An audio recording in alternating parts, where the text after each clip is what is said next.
Good morning, everyone. This is Britt Simon. I thought I'd jump online and take some questions from you. Any matters you like about DV Lottery. Of course, right at the beginning, as usual, I'm going to mention about DV 2020 and DV 2021. There's no news. The appeal is ongoing. We haven't heard anything about it. There is no way to rush the appeal. It's been over a year since the appeals court has heard the case, and they're clearly wrestling with, making a decision about this. I think that's probably a good thing in a sense. The longer it goes on, in my mind, is more of an indication of they would like to try and give us the win in the appeal, but they're trying to figure out how to do that and whether they can overcome the objections that the government will still have. It's a big deal from the government's point of view. It's a big problem from the government's point of view. And the government is trying to protect what they see as the rights and power of the president, and also the fundamental timeline that the lottery process is supposed to exist within, finishing at the year end, the fiscal year end. So there are a number of complicated issues. If they had looked at the appeal and they said, no, we're not going to let this win stand. We think Judge Mehta got it wrong in giving the win to the DV lottery selectees. If they were going to do that, I think they could have done that much faster than what they're doing now. So that's kind of, hopeful, but not certain by any means. Obviously, we have to wait for that appeal outcome. Okay, let's see if we've got some other questions. Good morning, good evening. Yes, indeed. What is the pink hand waving thing? I don't. You're going to have to explain that. I got that on the last thing. So it says hand pink waving, hand pink. I don't know. Okay, somebody who's not listening about DV 2020 and 21. I don't know why you won't listen, but there you go. Okay. Any update on the VB for February? No update. Now, the visa bulletin is usually due between the 8th and the 15th of each month in that time window. It can be 1 or 2 days earlier than the 8th, and it can certainly be up to a week later than the 15th. But it's generally within that time. So I think the visa bulletin will be released this week. By Friday. I'm not sure which day, but by Friday in Washington time, then I think it'll be released. That's my guess. Next thing to guess is what will the visa bulletin numbers go up by. I don't really know what they're doing. We don't really have the data, and there's no point in speculating. I see a few people trying to speculate, and there's no real point in doing that when we have absolutely no data to base that speculation on. It makes no sense, really. If you want baseless speculation, I'm probably not the right channel to give you that, because there's just, I'm too logical. I know the process too well. So to give you a guess without any data whatsoever is frankly the sign of a fool. I don't think I'm a fool. So there you go. Okay, Ozidan says, I sent my DS with my family members, but now only I want to go to the USA. What can I do? Open DS and remove family members, or just go on the interview in the embassy and not open the DS? You don't open your DS for that. Why would you? Let's think through this logically. The DS-260 for yourself asks you to list your spouse and your derivative children. Just because they don't want to go with you doesn't mean they stopped existing, right? So obviously you're not going to remove them from your DS-260. In terms of the DS-260 application that you would have created for each of them, you can't remove it. It's impossible to remove. KCC will not remove it under any circumstances. So there's nothing you can do about the DS-260s. Now, If your family members are convinced they don't want to go with you, it seems like a foolish, unwise decision, but that's their choice, right? And you have a choice to consider, to continue as you are. And so you don't need to do anything. You just turn up at the interview, just you. And because it's only you there, the others won't get any. They won't get their visas. You can get yours. The only difficulty that sort of situation presents is if you were a couple, perhaps with children, perhaps not, and now there's any aspect of you going by yourself that gives the consular officer reason to think that you will fail in America and become a public charge. Okay, and that could be because emotionally you're splitting up your family. Seems like a strange thing to do. Financially, maybe you're not as capable of supporting yourself without your family. And maybe the consular officer makes a human decision about the fact that you're leaving your family to get on with their own lives.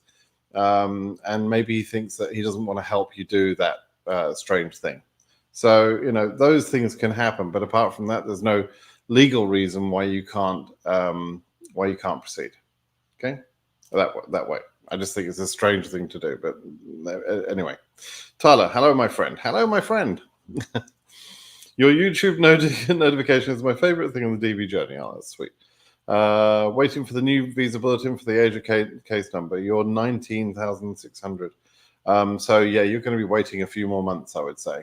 It'll be quite interesting to see how far they get, and obviously you'll have a much better idea of where you lie in the whole sort of distribution of numbers once we've got the data in about 4 weeks from now, less than 4 weeks from now, right? It's December 10th. So in 21 days' time, the December will end, and we will then be able to get the data on January the 1st. We'll be able to get the data from the CX system. So you'll see a lot more data then. It's going to be very interesting and exciting. Okay. Please, is the 7% quota for each country calculated on the number of selectees, or you don't finish it off, but there is no 7% quota for each country. That's a misunderstanding on your part. There is a cap. There is a limit that no country can go above, which is 7% of the global number of visas.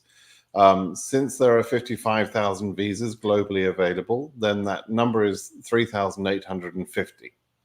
Now, it's sort of an approximate number because the 55,000 can be exceeded a little bit, as we've seen, and it can be underfilled, as we've seen many, many more times than we've seen it exceeded, right? But 3850 is about the number. Now, no country can go above that, but that is not a quota for each country. If there were 55,000 visas available and a country were all the countries were given 3850, then there could only be like 12 or 13 countries in the process. I mean, it clearly doesn't make sense that it's a quota. A quota is the allocation of visas that a region is given. When we talk about quotas, there is no quota for a country, and a quota is not the same as a cap, right? So there's only a couple of countries that come close to filling the cap at the moment. Algeria filled it last year and stopped processing because they actually hit the limit, and Nepal gets pretty close. Even though they only select about 3,800 people in Nepal, people get married, have babies, and that sort of thing. So the number grows a little bit during the year. And the Nepalese cases tend to have a very, very high success rate of being approved and response rate and so on. So even with quite a low number, they will get close to the cap and have almost hit it in some years. And then Algeria, which has got much more selectees than Nepal, of course, hit it because they were just they were very generous with the approvals and very active in the scheduling of the interviews. So that was an amazing job by Algeria last year. Okay, how many entries were registered in DV 2025? I'm just curious.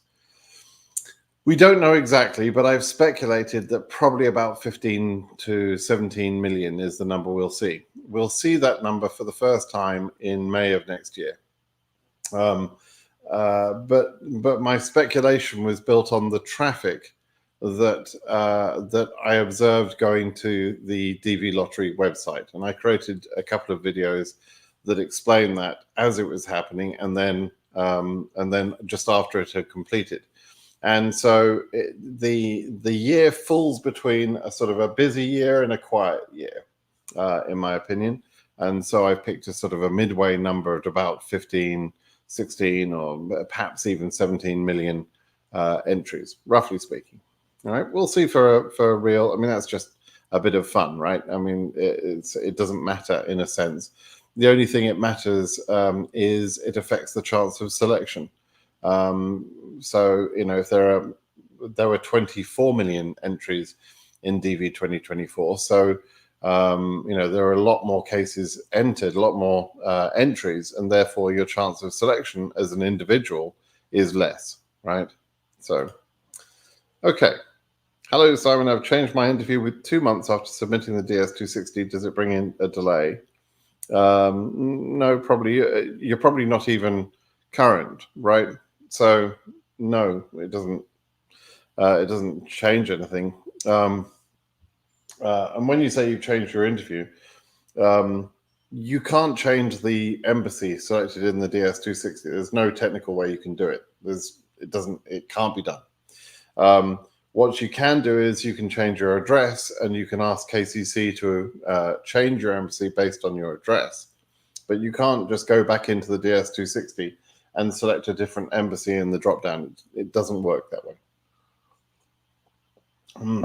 Good coffee. Oops.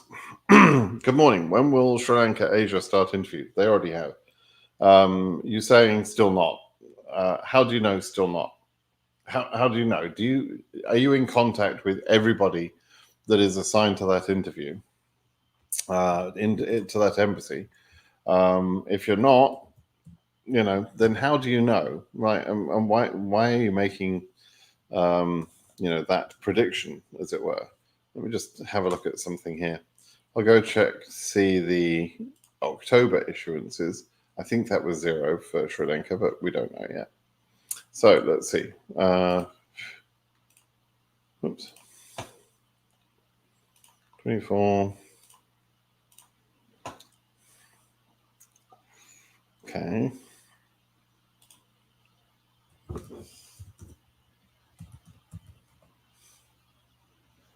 Yeah, so you're wrong. So you just, so you're saying they haven't done any interviews yet. Well, that's wrong. It's incorrect. Let's present the screen. This one. Okay, so you could, before making that that statement, you could have gone to Zarthis's site. You could have selected 24 and October like I did. You could have seen that 747 visas were issued in Africa, Asia 153, and so on. You could have seen these numbers per region that were all issued in October. That's DV 2024. You could have looked at this chart that showed you which countries have issued the most, and you just seen, for example, Algeria, who started well with 249. You could then have come down and you could typed in Sri Lanka in this box, and you would have seen that there's 4 DV cases from Asia region that were issued in October. And I suspect they probably carried on in November and have done some in December. So it's not true to say they haven't started yet. And I don't know why you said that. So there you go. All right. Be careful with what you say, guys, because you kind of, you know, I think some of you maybe sort of inform each other of this nonsense sometimes, and you fill your heads full of bad information. Just empty your heads, and that's going to be easier for some of you than others, emptying your heads. But just empty your heads of all the crap that you might have heard from other people who don't know what the hell they're talking about, and don't repeat the crap, right? Because when you repeat the crap, you're spreading the crap, right? It doesn't help anybody to take your wrong idea and give it to other people. And I'm sorry that some other idiot gave you that idea, but you can stop the idea traveling, right? Don't pass on the bad ideas, okay? And don't make up crap yourself, which is possibly what you did. Never mind. Okay, Mohammed, this is common sense comment. I believe the interviews in MENA, Middle East and North Africa areas will be cancelled because disturbances. Okay, well, it's possible, but I mean, there's nothing to argue. It might be true. It might not. We don't know. Will it cancel all of the interviews in that area? I doubt it. But will there be some embassies that go through political instability locally? Yeah, probably that will happen. So what can we do about it? Not very much, right? What do you expect the appeal result for TV 2021? I did actually talk about that right at the beginning of the video a little bit more than I normally do. So go ahead and rewind to that. As 14K, do you think it's a good number? Yeah, it's pretty good. Can you explain why some countries are in the except like Algeria, and can they disappear after months? Let me take Nepal as an example, and Algeria is similar. So when you've got a very high number of selectees at an embassy or in a country that are mainly at an embassy, and that is true of Algeria and it is true of Nepal, then a couple of things can happen. Firstly, with Nepal in particular, the numbers of all the selectees are all concentrated in the first ranges of the number. I don't know what the highest case number selected for Nepal is yet, but it will be concentrated. It won't go all the way up to the complete high range, right? So whilst it might make sense to move the case numbers for Asia by 5,000 to reveal, let's say, 1,000 people from the rest of Asia, you can reveal 1,000 people from Nepal by moving the case number to 2,000 or 3,000. It doesn't need to go at the same pace.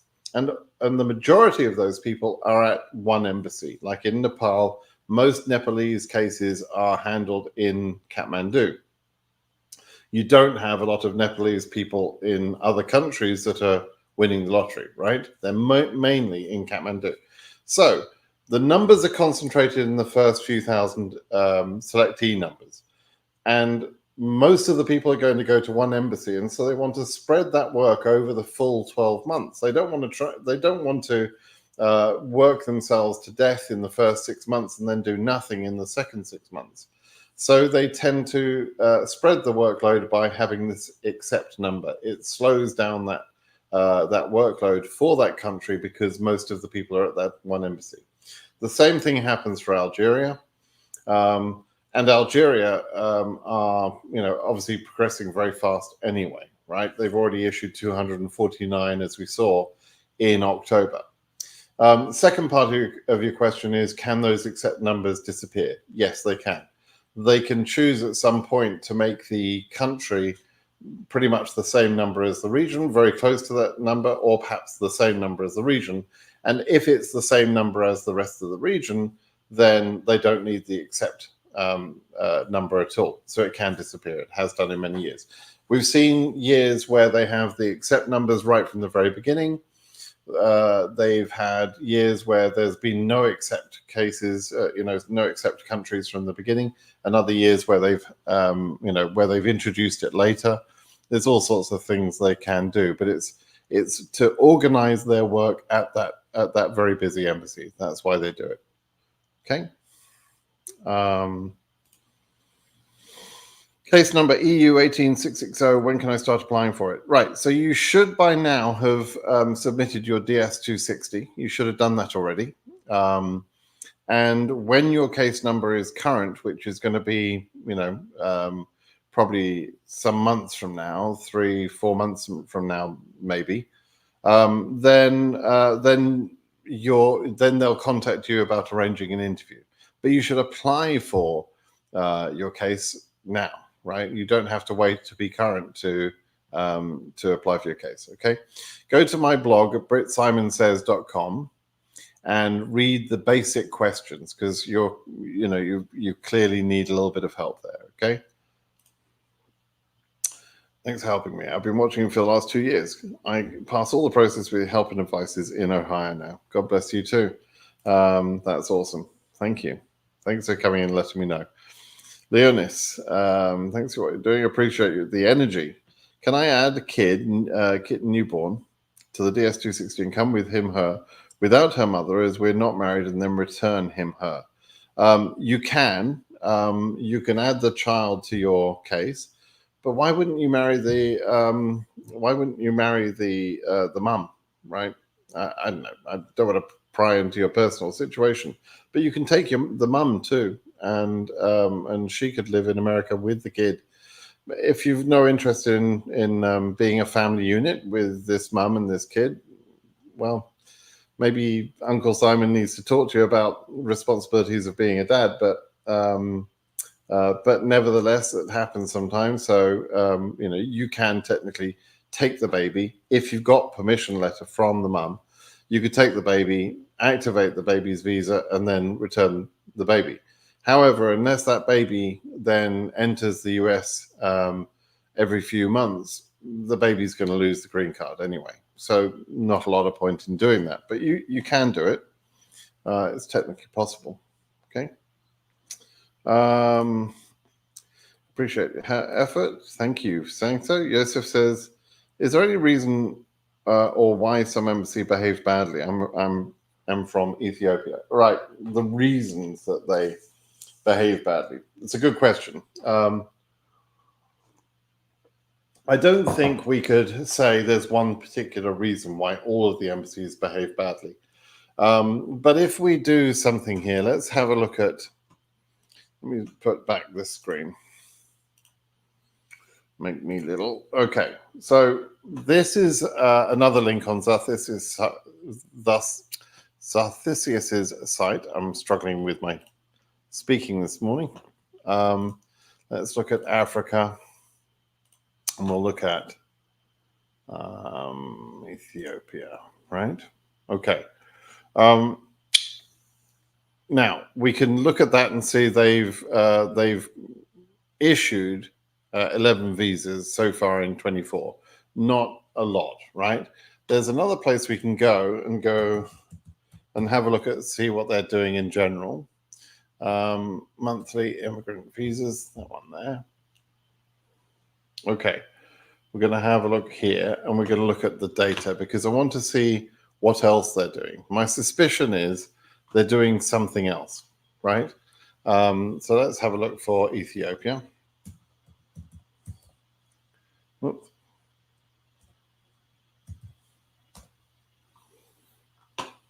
Ready? Oh.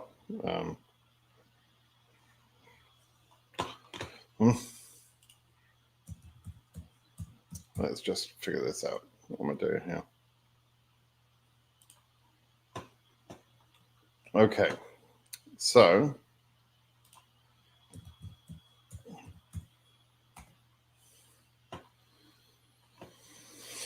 let's have a look at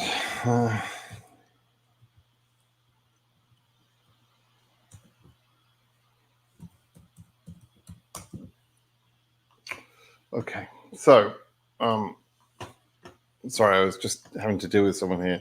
So we can't find Ethiopia in there, but it would be under Addis, right? It would be Addis Ababa. So it's the embassy name in here. Okay, so this is where we can see everything here. If we look at this block of data that I'm just highlighting here, we can see in there that they have issued, nine visas. It differs from the other data a little bit because that's by country. This is by embassy, right? So Addis Ababa did 9 DV visas, right? What else have they been doing? 137 IR1s and IR5s, 104. So frankly, that's not very much work at all, right? Now, there's other embassies. Sometimes you'll see a little bit more of a sort of an explanation. If we were to look at Accra, for example, in Ghana, and we say, okay, Accra did any DV visas? No, none. So I think I've mentioned this before. There have been 4 Ghanaians issued visas, but at embassies other than Accra. And in October, clearly, according to the official statistics, they didn't do a single DV case, right? However, they did a lot of IR 1s, 2s, and 5s, right? So they clearly are focusing more on the immediate relative category, which is what that IR is, right? So they did nearly 600 cases of IRs, so of individuals, and they did they did some other things as well. They did some E2s and they did some F1s and that sort of thing. But clearly, they're putting all of their efforts into the IRs. That's in Accra. Now, in Addis, yeah, they're putting more effort into IRs there. There's 300, just over 300 there. So they did 300 IRs, immediate relatives, and almost no DV work, right? So what they're doing is it's not that they're doing nothing. It's just that they're putting their efforts to a particular visa category and not towards DV. They're not supposed to do that. They're supposed to spread the workload evenly, but they are in charge of their own workload. And the central government, the government Department of State, won't tell them what to do, won't give them clear instructions, and says it's up to them to decide what they want to do. So that's what they're doing. There's no good reason for that. They shouldn't be doing it, in my opinion, but we've tried to stop them and we've not been able to stop them doing that. Okay, so hope that helps. Based on visa bulletin, does KCC process the numbers before publishing the visa bulletin, or they just bring out the cutoff numbers and work towards it? Okay, the visa bulletin is set because of the cases that they know about. Okay, so let's take Africa as an example. In the next visa bulletin, they will have the cases up to 22,000, and in that batch of cases up to 22,000, they will have some number of people that were not scheduled before and now could be scheduled because their DS-260 has now been processed, right? And so let's say they want to have 1,000 people interviewed, or let's say 1,000 interviews, right, which would be nearly 2,000 people. Let's say that in February they were going to do 1,000 interviews in Africa. They would look at that first 22,000 first of all and see how many cases that revealed. Let's say they have 400 cases in that number of in that first 22,000. That means they need to add a sufficient increase on the visa bulletin for Africa to then get the 600 extra interviews they want. And that will have to move up by, I don't know, it could be by 5,000, could be by 10,000. I don't know the number. It depends on the density of cases in that number range and how many of those cases have got their DS-260 processed, right? Now, because there's been 140,000 people selected in DV 2024, the DS-260 processing work is much bigger than it would normally need to be, about 30 to 40% larger than it really needs to be, right? That means KCC is going to spend more time processing the DS-260s. And they process the DS-260s not in case number order. They open them in the order in which they're submitted, right? Always have done. That's the same as it's always been, and there should be no argument about that. But some people argue about that point, but that's because they're wrong, and they can't accept that. So anyway, KCC open the cases in order that they're submitted. Those cases don't all take the same period of time. So sometimes 2 cases submitted on the same day will have radically different periods of processing. But when those cases are processed, then they can be scheduled and they will be able to reveal those cases in the way I explained just a moment ago, right? So it's not that they randomly pick the number to move to, or that they that they listen to some YouTuber who says they've got to have a big leap and they do that. It's not because of that, right? It's because they have revealed a number of cases that were already current, and they needed to add some more cases to be current to reveal more. Okay. Now, I used the example of the first 22,000. What if instead of 400 cases in that number, what if there were 980 cases that now can be scheduled in that first 22,000? They would probably look at that and say, hey, there's 980 there, and our capacity, according to the embassies, is 1,000. You know what? We don't need to move the visa bulletin number at all. It'll stay the same. And you'll have some months where you see the number stay the same. That's literally what can happen, right? So we have to wait and see what the visa bulletin will do. And because we don't have any of that data, we don't know the density, we don't know how many cases have been processed and so on.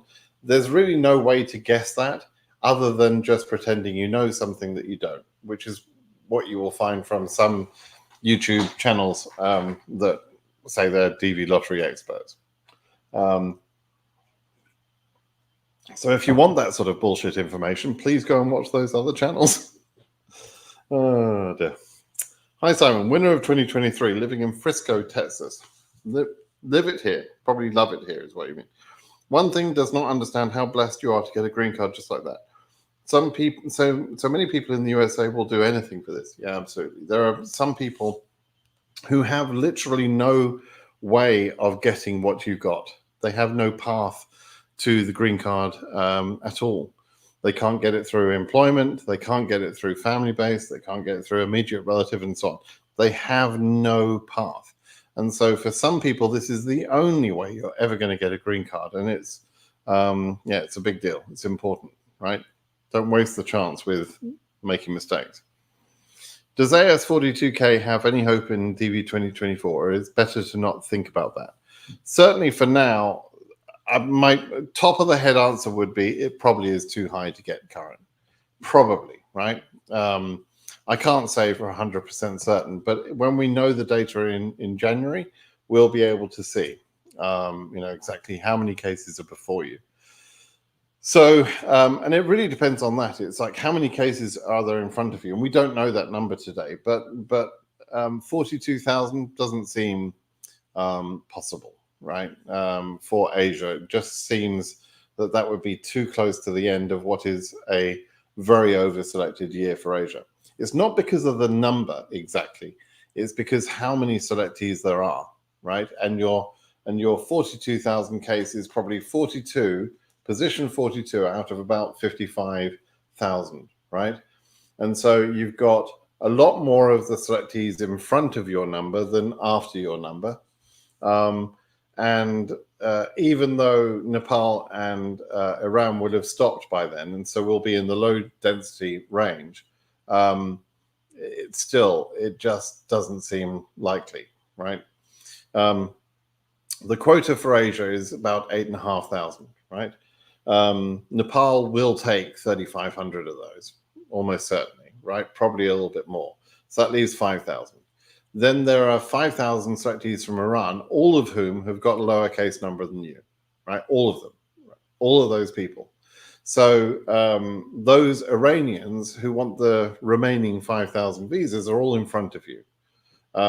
Now, they're not all going to get it, but let's say 2,000 or 2,500 Iranians get their visas. They're all in front of you, remember, at 42,000.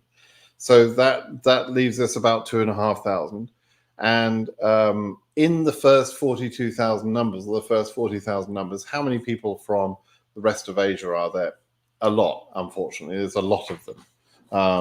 That's your challenge. So, yeah, is it impossible? Can I be certain that you won't get it? I can't be certain right now, no.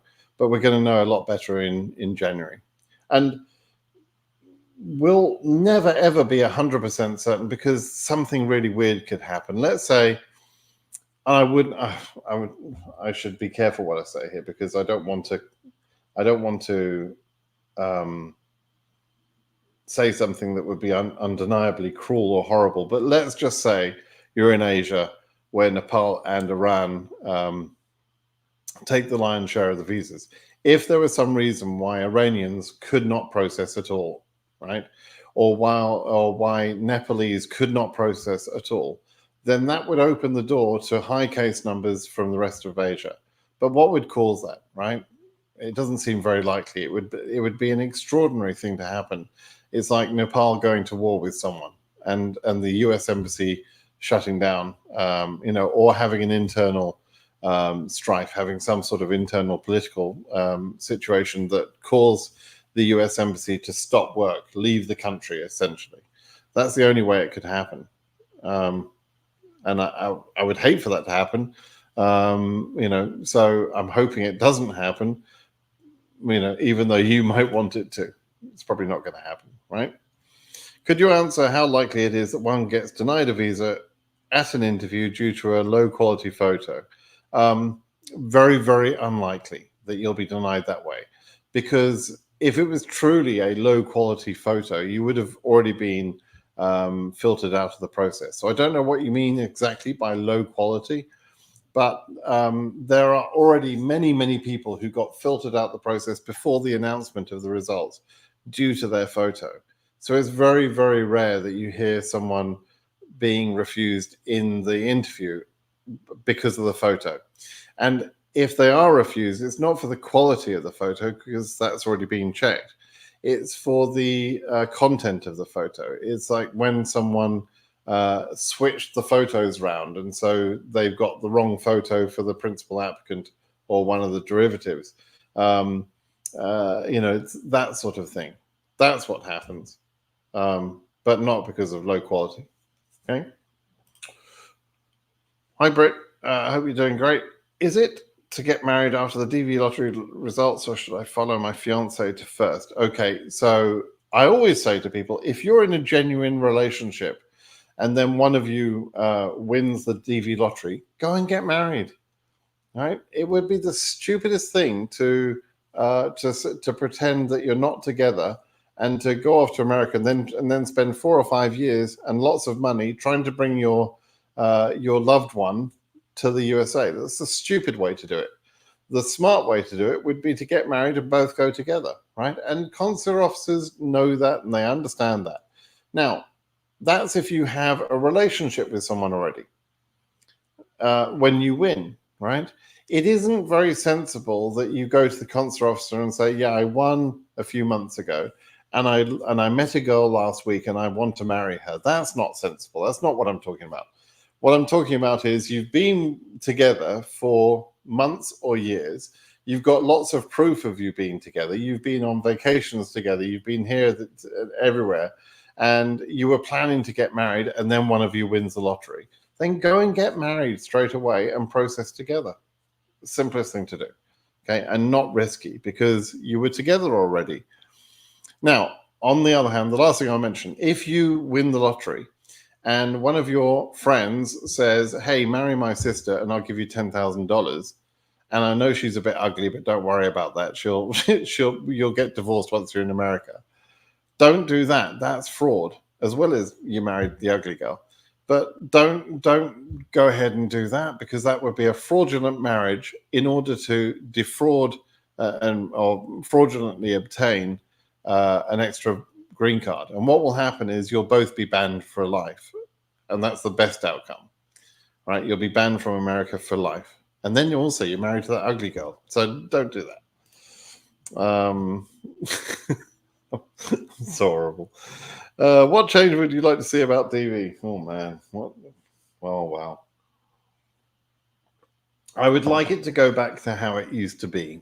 Up until 2018, DV 2018, things ran very, very well. It was predictable. When you submitted your DS-260, it was processed usually before the beginning of the lottery year. So they were finishing processing around about October, November. And then by December, January, as long as you had submitted your DS-260 a few weeks before you went current and you automatically got an interview that month. And it was just very normal, very, very predictable, very fair, right? And you could look at all the numbers and you could say, yeah, your numbers are too high, your numbers are too low.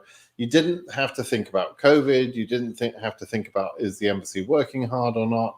All the embassies were doing as much as they needed to do all of their DV cases every month.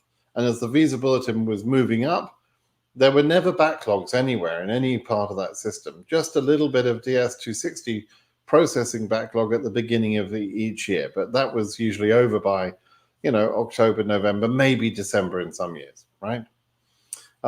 So yeah, I would like it to go back to that. I would like it to be run normally. That means probably most of all, that means that the embassies would stop prioritizing other visa category types above DV, and that they would assign the correct amount of effort to the DV cases. There are some other things that I would like to see stop. The DS 5535 extreme vetting thing is, it's a painful part of the process for too many people. It was normal for many years that Iranians went through a long period of background checking. And to be perfectly honest, that was totally understandable because their country was against our country. They were overtly anti-American. They did not cooperate. I'm talking about Iran. They did not cooperate with America in terms of background checks. So it's fair and reasonable and understandable, and someone could accept that, yeah, you're Iranian, you're going to be delayed, right? That would have been fair. But why are people interviewing in Canada or South Africa going through DS 5535 background processing? Why are we doing that? What's that all about? That doesn't make any sense. Why have we got DS 5535 processing for people that just, there's no real concern, right? Everybody's providing their documents. They've always been able to background check these things. They were doing it before we had good systems to do background checks. Why are they going slower now? That doesn't make sense to me. So embassies working properly, that would make the whole thing work smoother. And then less 221G processing, that would be nice too. Yeah, that was about it. I'd also like, by the way, one extra thing. I would love to see some sort of qualification required on, if you're going to talk about DV lottery, you need to understand what the laws are. You need to, not bullshit people, not make things up, And before you can get a YouTube channel pretending that you're some sort of expert, you've got to know what the F you are talking about. Because I spend a lot of my time trying to convince people that I'm not the same as that other fool that's making videos about some bullshit one day and just sees an opportunity to get clicks on their channel because they knew someone who went through a DV lottery process once and they think they're an expert, right? So yeah, the bad information, I guess that's the other thing I would like change. The bad information in our community, just somehow every time someone says something stupid, just a bomb falls on their head or something. I don't know. So that we don't have to deal with the nonsense that some people put us through, right? Anything else I'd like? Oh, and I'd like the appeals to be over, right? This is my Christmas show, right? I can have several presents. I'd like the appeals to be over. I'd like the Judge Mehta's ruling to be upheld. I'd like them to figure out how they're going to process those reserve visas, and I'd like them to issue them, please. That would be nice. Anyway, that's probably about all. If I think of anything else, Backricks, I assume I can send you a Dear Santa letter. I would like this. I'll send it to you. Thanks for letting me talk about that one. That was interesting. Ranil, well, great to see you. Wow, great to see you, Britt Simon. I've been watching you since 2019. Wow, you must be so bored of me by now. I was 2020 winner from New Zealand, 3 years living in America. All the things you said was real about the healthcare. Oh my God, the healthcare. Yeah, I've just been looking at some invoices from this year. Although I have to say, I mean, my insurance between my cost and the company's cost is about $28,000 or $30,000 a year. It's in that range. I think it's just gone up a little bit. So about 30,000 a year. And this year, just this year, we've spent as a family, my family have spent more than that money, which is not that we're incredibly unhealthy and we're going to the doctors every 5 minutes. It's just that when you do go to the doctor for something you think is relatively innocuous and would be cheap in any other country, it costs a fortune. Unbelievable amounts they charge you. My wife had routine examinations the other day. Bone density. She had a bone density scan. Well over $1,000 for that. Right? Well, what the hell? That it doesn't cost anything like that in any other country. It's just this country where they put these ridiculous invoices. And generally speaking, as long as you've got good insurance, it doesn't really matter. But you are paying a fortune for the insurance. I mean, 30,000 a year is being spent on my insurance policy that covers me, my wife, and my kid. Right, 30 grand a year. I mean, it's ridiculous. And then when I do go and see the doctor, they still charge me $30 or something just to visit the doctor. Like the 30 grand doesn't cover it? No. Okay, so yeah, it's madness. But anyway, Renil, thank you for stopping by. When will the next bulletin get announced? In the next few days, I think this week. 2020 I talked about. Results are May. Can I submit DS260 somewhere in October? It says I have all the time until September 30th, 2025 to get the visa. You can. You may cause yourself some delay by doing that, but if you actually want a late interview, don't push it to September. But if you want a late interview, yeah, you can delay submission of your DS260, which will delay the earliest point that you could be interviewed, right? But don't push it past, the September interviews are scheduled in July, which means that you've got to have your DS260 in place by about May. So it's completed by the end of June, and therefore you'll be scheduled in July. That's for September. But if you screw that up somehow, then you can miss out entirely, right? So I would not suggest you delay submitting the DS260 as late as May. October would be okay. And then, that will possibly cause a later interview for you. But yeah, so you can delay it a bit. Some people do. It used to drive. There's a couple of people that have been like so upset about me giving advice like that. You must tell people to submit their DS260 early. You mustn't tell them to delay. Saying those sort of things to me. And I would say, look, for some people, there are good reasons why they want to delay the submission of the DS260. That's okay. It's fine in some cases, as long as people know what they're doing. Okay. Okay. Renil, what did he say? Just about everything about, well, in particular about healthcare. That's what I just covered. My case number is AF71K, Algeria. Do you think it's a good number? Well, look, you're at probably the best embassy that is, working harder than anyone else. It's probably a good number. You're probably going to be okay. But I don't know the cutoff in Algeria. That's the only thing I don't know. But you're probably going to be okay. Yeah. Greetings, long time. Merry Christmas and Happy New in advance. Thank you. EU 29.9, any chance? Yeah, there's probably some chance. We'll see.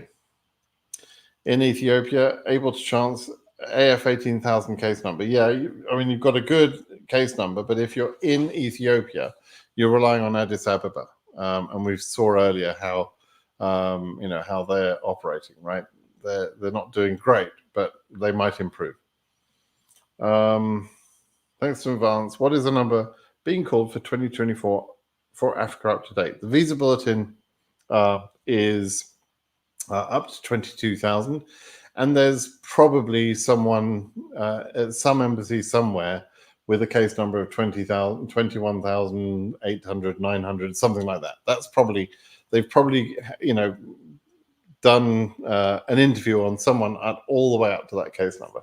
People get confused and think somehow that because they've only heard of in this country up to this highest case number that no other country has gone further than that.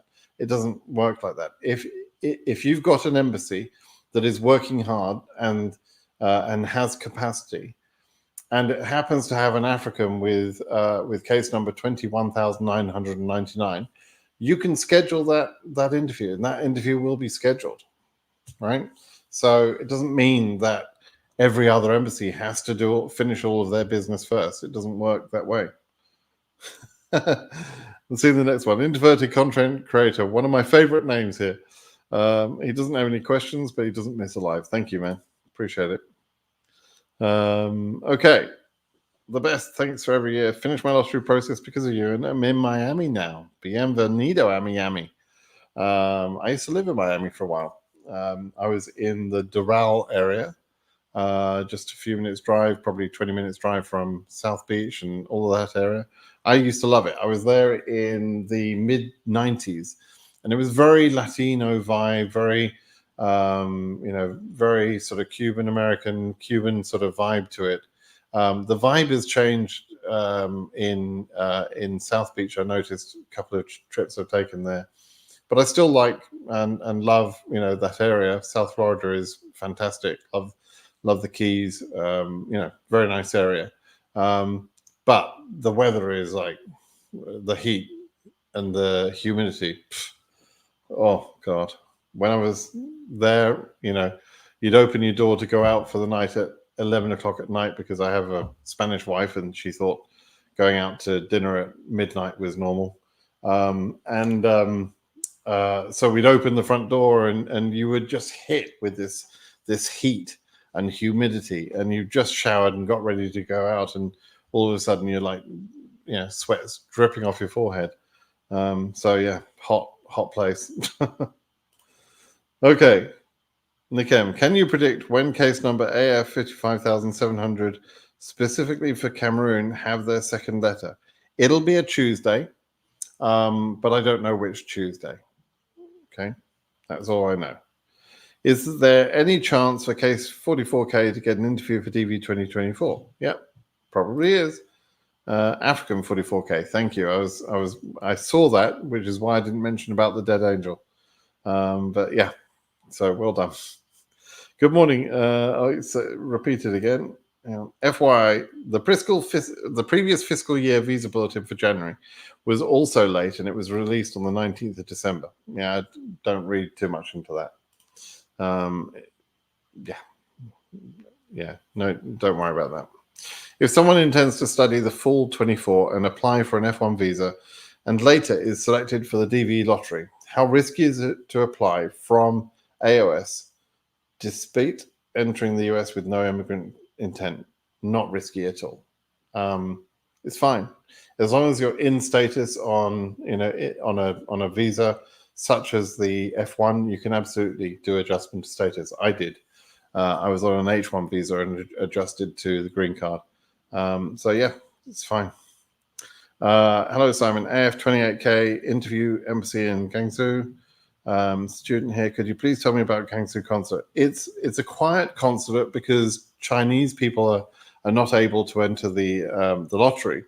So it's, from a DV lottery point of view, it's fine. I've known people process through there before, plenty of Africans, strangely.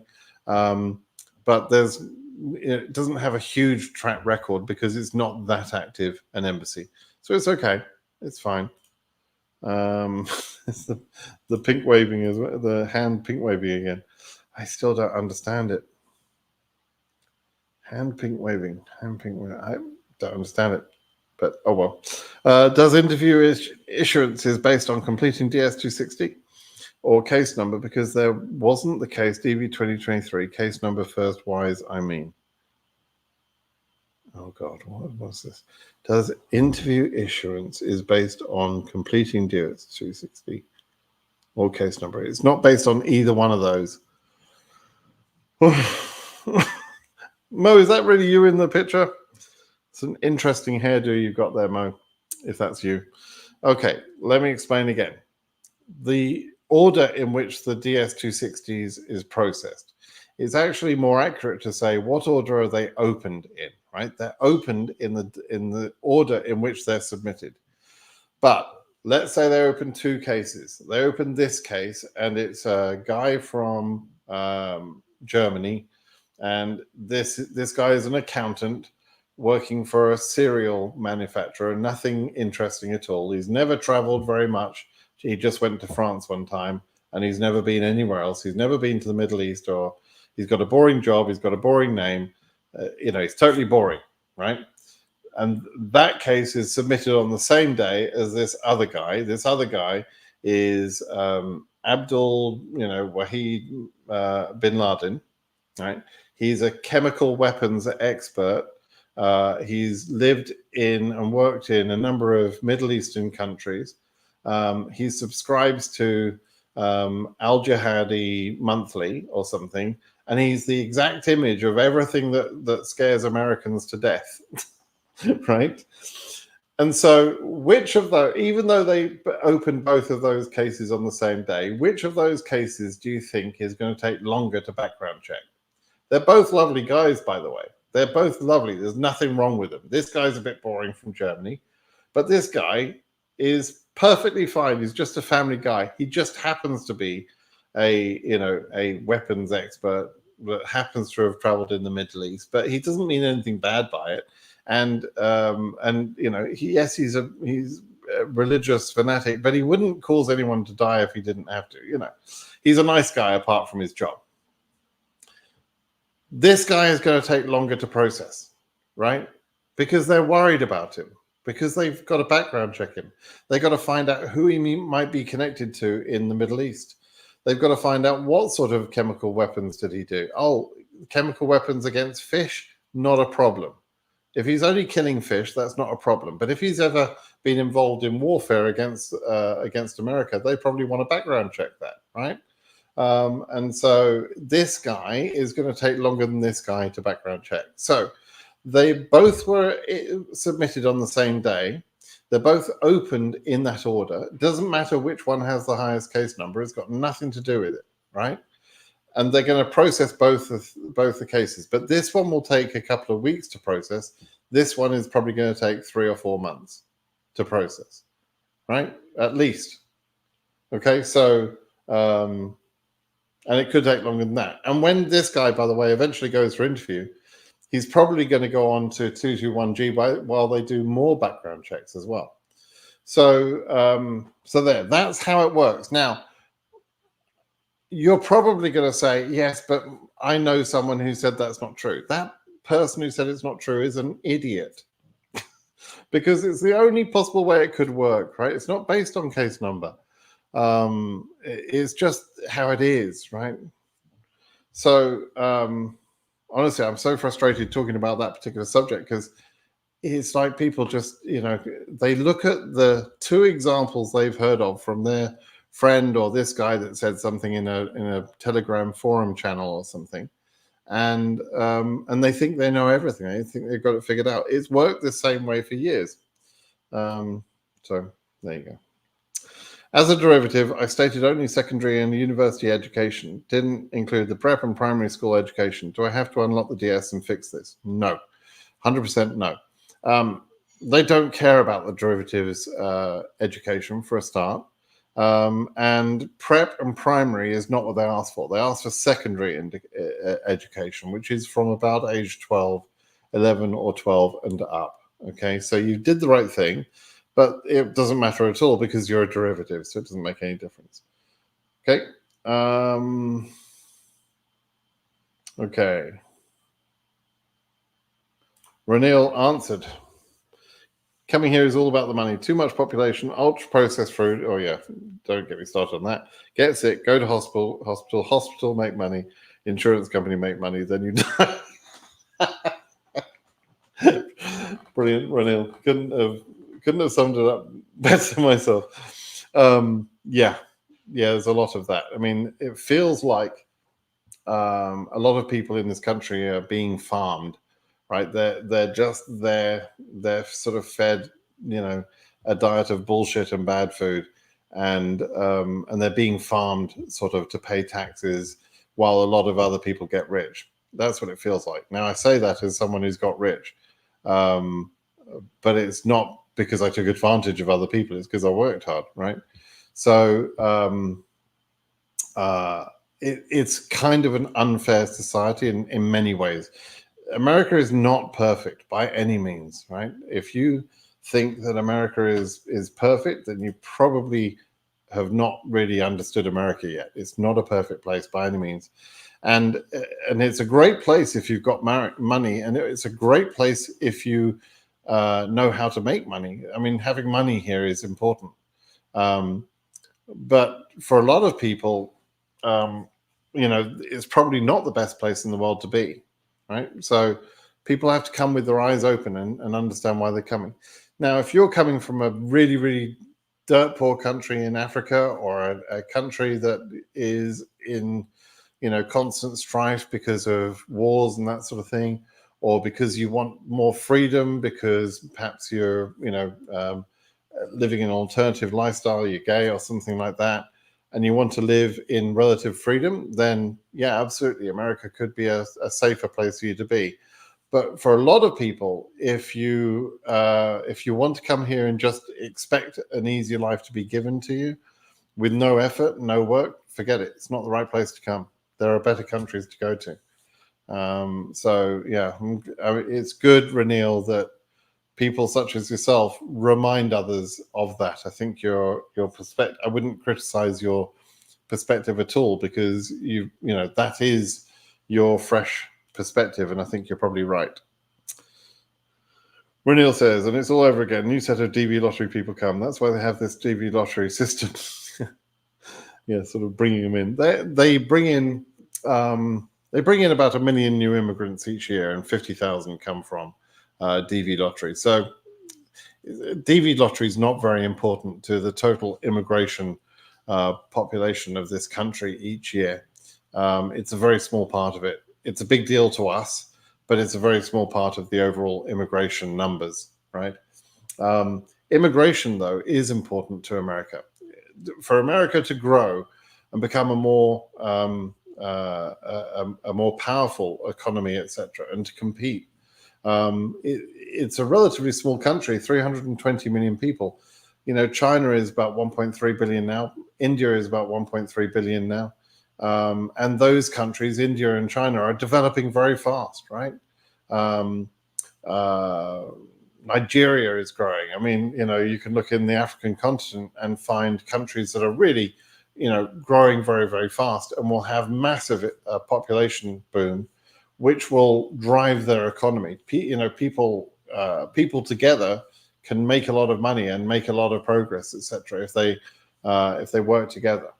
So, America could easily lose its place in the world as a driving economy, but we're a long way from that happening right now. So, taking in 1 million people each year is important for our growth, and we need those fresh eyes, fresh hands, fresh workers to come in here and say, okay, I'm an immigrant now. I'm going to work hard and make my place in America. America, need those immigrants, right?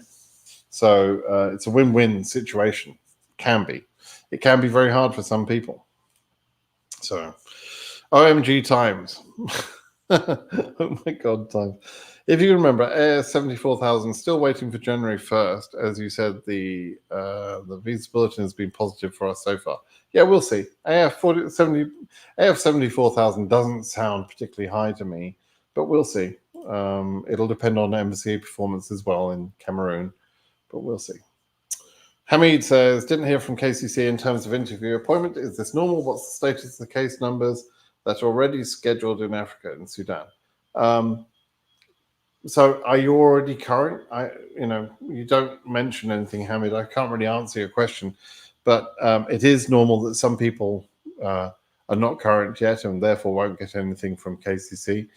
And there are some embassies that are backlogged, like Addis, for example, Addis Ababa. And so that can affect who gets a 2NL as well. Okay, let me just find a couple more interesting questions and we'll call it a day.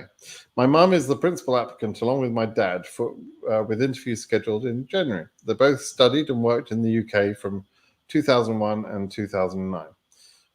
Will the consular need UK police letters for both? Absolutely. You should already have done that. Your mum will need that. They will be delayed if they don't get off their asses and get that get that done right now.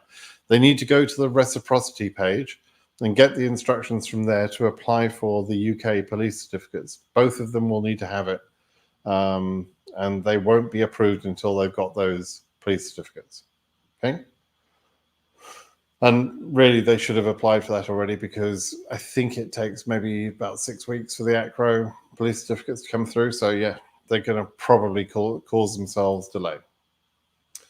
What do you think about the Senegal embassy behavior this year? I don't know much about it. I haven't had a look, but you can look at the data on Zarthesius' site to check that yourself. Can I apply now, sir?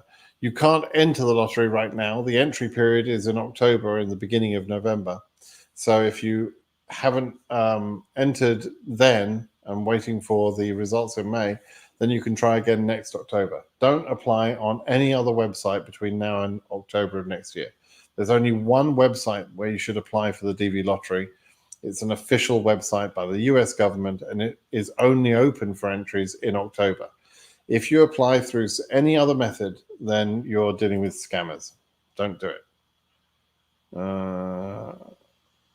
Yours, Naki, because he's not with her, doesn't want her in the US. You're talking about the guy not wanting to, or wanting to take the baby, but not the wife. I'm not sure it's I wouldn't say it's a typical African attitude. I think those sort of generalizations are probably unwise. Africa is a big place, right? With many countries and many different people with different attitudes, many of whom have challenges that perhaps some of us can't even imagine. So, I would say it's unwise to generalize about typical African attitudes. I try not to. Have been following since someone introduced me to your channel since 2015. That's pretty amazing. I started my blog in 2013 or 2014. So yeah, 10 years of doing this by now. I'm sure I've helped over 100,000 people with their journeys in some way. So that makes me very proud, very happy. I'm glad I did it, and I'll keep on doing it. So okay. After submitting our DS260, my wife got pregnant and will give birth in February 24. How do we include our newborn baby in our green card journey if we get scheduled for interview in 2024? It really depends, Licia, on the timing of the embassy appointment. You don't mention being scheduled for interview yet, and so it sounds like the baby is going to come before the interview. In that case, you would immediately unlock your DS260s for both parents and add the baby to both parents' DS260s and create a DS260 for the child. If you have been scheduled for an interview or you've gone into AV status, you can't unlock the DS260s, and you'll have to do that by talking to the embassy. It's a bit more risky, a bit more complicated, but you can possibly add the baby even just before the interview. Okay. And then if by chance you get interviewed before the baby comes, then there is a simple process to add the baby as you're traveling into the US, and that baby will be processed. In all cases, there is a way of adding the baby to the process. It's just a matter of how you do it, and that depends on the timing. Okay, so relax, focus on having the baby, and everything will be okay. All right. Well, this is an interesting one. You were denied a visitor's visa in March, but won the DV lottery in May. Will this affect my DV lottery when I go for the interview? The thing here, Fu, is that most non-immigrant visas are refused because the consular officer thinks that that person there that's asking for the visa has an intention to emigrate to the USA and will try and overstay their visa. That is not a concern for the immigrant visa of DV lottery, because it's clear that you have immigrant intent. And so it's not a factor. So depending on what was the reason of your previous refusal, and the most likely reason is that immigrant intent issue, depending on the reason, then it probably won't be a factor in your DV lottery. If you were refused for some other reason, and if you lied on the DV on the non-DV case, that could impact your DV lottery process, right? If you did lies or something like that. Okay. All right. Let's see. Hey Simon, do a backflip. Joke. Stay safe. Anyway, are you familiar with any programs or schools that can help DV comers adapt and learn what they need to have a successful start in life in the US? It's hard. There isn't really schools or anything else like that, but I'm happy to provide additional sort of information as I can. So just stay on the channel, and as you make it to the US, I'd love to help people through that early process of how do you find a school, how do you find a doctor, how do you find somewhere to live, how do you choose somewhere in the USA. I'm just going to create a video. I saw that lovely guy, Ernest Makalulu, who runs EBM Scholars Channel. He did a video the other day on how much his house cost in Belmont, Missouri, and which is a part of Kansas City. Kansas City is split between Missouri, state of Missouri, and Kansas state, right? It literally, the state border goes right through Kansas. So he's in Belmont, which is just a little bit in Missouri.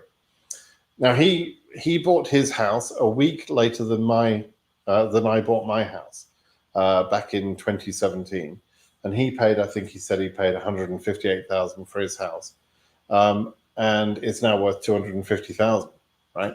So he's made maybe 90,000 or maybe 100,000 in equity on his home, which is good. You know, it's great.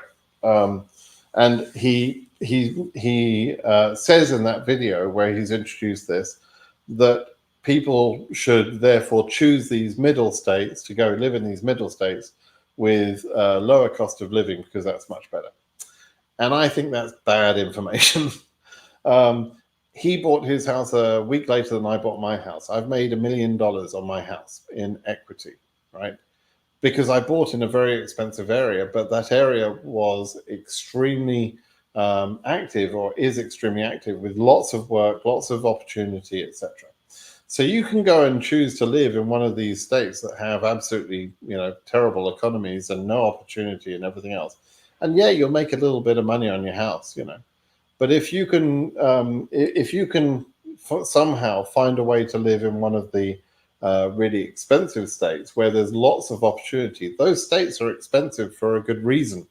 And so, yeah, I mean, you know, I paid 1.34 million for my house in 2017, 7 days before EBM bought his house for 158. My house is worth nearly $2.5 million now. His is worth 260K. So, you know, he might suggest that living in a cheaper economy is better. I'd say it's a mistake. And I got $1 million to back it up with, right? So, you know, and yes, it costs more to live in more expensive states, but you get more, and it's expensive for a reason. And, you know, you'll find that things are easier to buy once you're earning the salaries in the more expensive states, right? So, you know, make smart decisions, people. Okay, one more question here.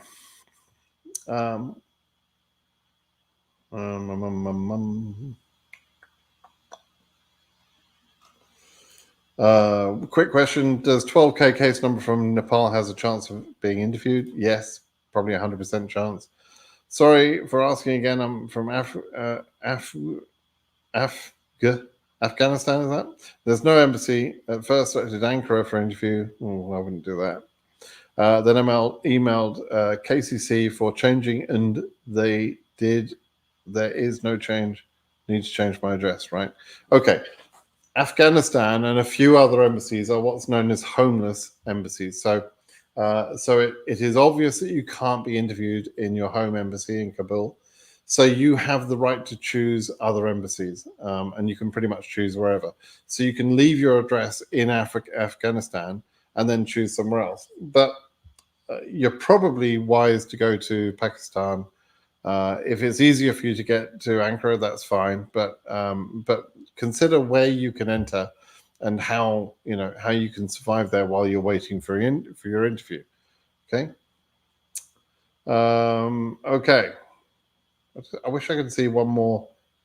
One more good question. Oh yeah, I love Miami. I feel like I'm back home in Nairobi when I go there. The vibe and everything. Yeah, it's got that very much that cool sort of African vibe to it. And the music is now more than 25 years ago. Is now much more about African vibe and African music than the Latino days. But for me, my wife is from Spain. I speak Spanish. I like Latin culture, right? So for me, I was more comfortable in old Miami than I would be today. But it makes total sense to me that you'd get the same vibe as you got from Nairobi. It does make sense, and the weather is probably similar, right? Okay, last question then. Charlotte Holland, do you think people from the UK will be selected for DV 2025? Just thinking if Europe have a good selection rate. Yes, people from the UK will be selected. That's 100% certain. It's a random selection, right? What I don't know is how many people from the UK will be selected. But the chance of selection for one entry from the UK is the same as any other part of Europe. With the exception of a couple of countries, 2 or 3 countries that are limited, and those other countries have less chance of selection. And I'm talking about Uzbekistan, Ukraine, and possibly Turkey now. So the UK has got a good chance of selection. I just don't know how many people got to hear about the DV lottery and actually entered. But there will be Brits in the DV winners this year, that's for sure. All right, everybody, we'll call that a day. I hope that was an interesting live session for you. I hope it was useful. If there's anything that you feel you still need to ask, please go to my blog at britsimonsays.com. Ask your questions there. If I missed out your question, you'll be able to list it on britsimonsays.com, and I will answer it there. Okay? Thanks, everybody. Keep well. Bye-bye.